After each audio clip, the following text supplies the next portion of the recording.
de par notre dire, de par nos attitudes, etc.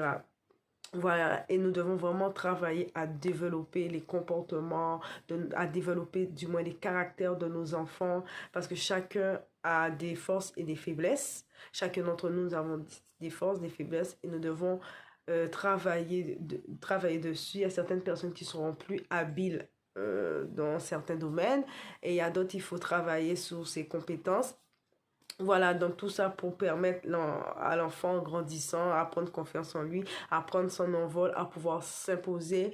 Et quand viendront les assauts, les difficultés de la vie, il sera prêt, il sera préparé, même si en fait les difficultés viennent, les obstacles viennent, les insultes ou les personnes qui l'apprécient pas, peu importe, mais il saura faire face parce que son identité qui il est sera bâtie dans la parole de Christ, sera bâtie à l'image de Christ. Et même si les gens vont lui dire des choses négatives, des choses méchantes, cela ne va pas l'atteindre parce qu'il saura qu'est-ce que Dieu dit de lui, qu'il est une merveilleuse créature, qui peut tout par Christ, etc., que le Seigneur est avec lui. Donc, il aura cette confiance en lui bâtie par ses parents et par la parole de Dieu qui va l'aider à faire face aux adversités. Donc, on viendra les moqueries, les gens qui vont le dénigrer. Il aura à faire face à ça parce qu'on ne vit pas dans un monde où tout le monde est gentil, tout le monde est doux. Non, il y aura des personnes qui seront mal intentionnées, qui seront malveillantes, même si que vous aurez beau faire tout ce que vous voulez, vous avez la gentillesse du monde, c'est comme ça, il y a des personnes qui vont pas vous apprécier.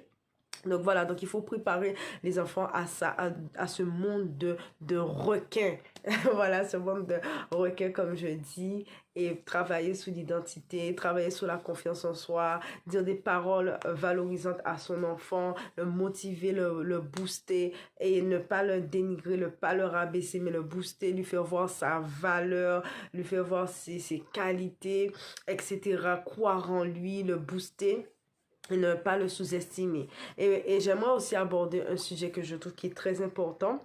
Vous savez, je me rappelle quand j'étais petite, les parents, ils avaient tendance à s'éclaircir la peau, passer de la crème et tout, etc. Et ils nous disaient aussi, oui, toi aussi, enfant, tu peux passer de la crème et tout, ça rend joli.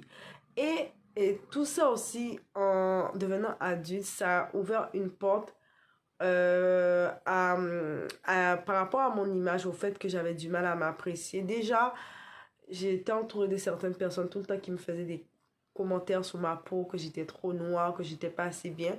Donc déjà, vous grandissez avec ce manque de confiance par rapport à ce que la société dit de vous. Vous n'êtes pas assez bien, vous n'êtes pas assez clair.